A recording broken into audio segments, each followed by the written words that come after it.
Hi guys, welcome back to my channel, and if you're planning anytime soon to visit Mysore, then I really have some perfect places to suggest within the Mysore. And also if you want to visit just nearby Mysore, then yeah, definitely yes, I do have suggestions for that as well. Keep watching this video and I assure you that you can make a perfect plan. The first thing that comes in our mind when we say Mysore is Mysore Palace. Amba Vilas Palace is the second most famous attraction in India after Taj Mahal. When you're here, please don't forget to take the guided tour that is available inside the palace, because you never know how much this palace has to offer and so much learning you can take back from this palace.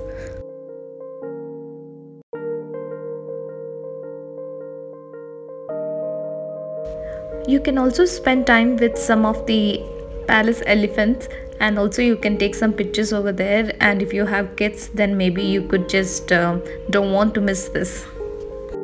To the south gate you have Sri Shweta Varahaswamy temple.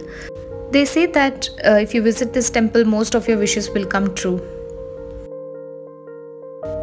At the exit point of palace you have a really small library where you can find many archaeological documents and the historical places information.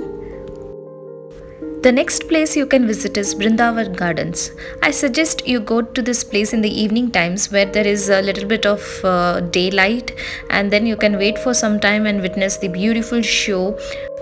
Now due to COVID situations, I think you can't visit the KRS Dam.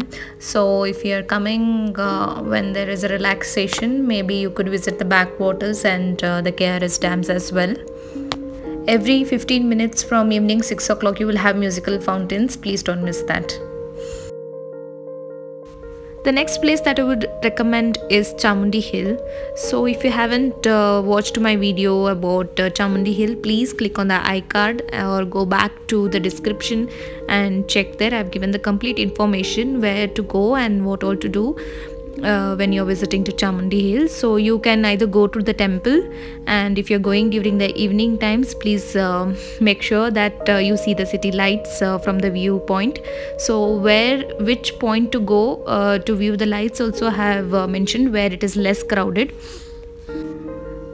Next spot for my recommendation is Mysore Zoo. So zoo will be open from 8:30 AM to 5:30 PM. So you can visit between this time, and if you have kids then it's the best place to go.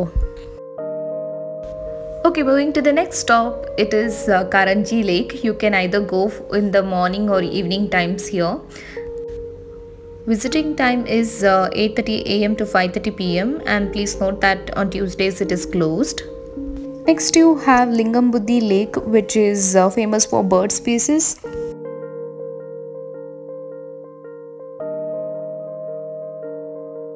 So we have one more lake, that is Kukrali Lake. This lake is again famous for varieties of bird species. Next stop to St. Philomena Church, which has a history of 200 years. It will be open from morning 5 AM to evening 6 PM. Next we have second largest palace in Mysore, that is Lalit Mahal Palace. It's transformed into Heritage Hotel from 1974. You can visit from 8:30 AM to 6 PM here. For the shopping lovers, the must visit place is Devraja Market. It has around 300 more than shops, and it's spread across 3 acres. Market will be open from morning 6:30 AM to 9:30 PM. You can visit any time. You can also find a lot of things here. It has a 4 entrance to the market complex as well. Do visit here when you're in Mysore. For art lovers, we have the famous Jagan Mohan Palace Art Gallery. It has about more than 2000 paintings in the gallery. Art gallery will be open from 8:30 AM to 5:30 PM. Next we have Bonsai Garden and Sukhavana. So it is basically founded by Sachidananda Swamiji. It's a rehabilitation center for birds, and in the garden you can find a wide variety of bonsai plants, and this garden spreads across 4 acres. A very best thing to do in Mysore is to feed the pigeons. If you're not aware of it, I think it's just right in front of palace.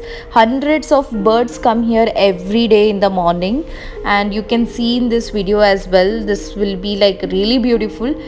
You can get the grains from your home, or you can also buy it from the people who are there, and then you can also feed the pigeons.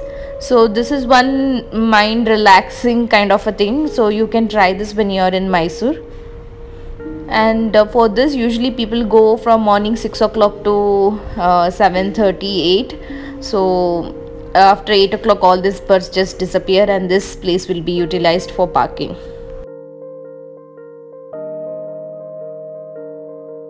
Then we have a folklore museum, which is dedicated to the folks, arts and crafts from all over Karnataka. It was established in 1968. This place is usually closed on Sundays. Also, there are a few museums where you can visit. The one is the Railway Museum. It's open from 10 to 5 p.m. It is more like an educational and informative tour through the making and functioning of locomotives in India. Then we have Regional Museum of Natural History.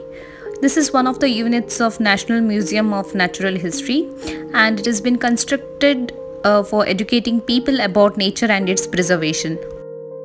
Next we have Melody Wax Museum. This museum is completely dedicated for music purpose. It has around 19 galleries. It has more than 100 wax sculpts of prominent musicians. For the park lovers, we have Freedom Park, Sanjeevani Park, Dr. Ambedkar Park, and Javare Park.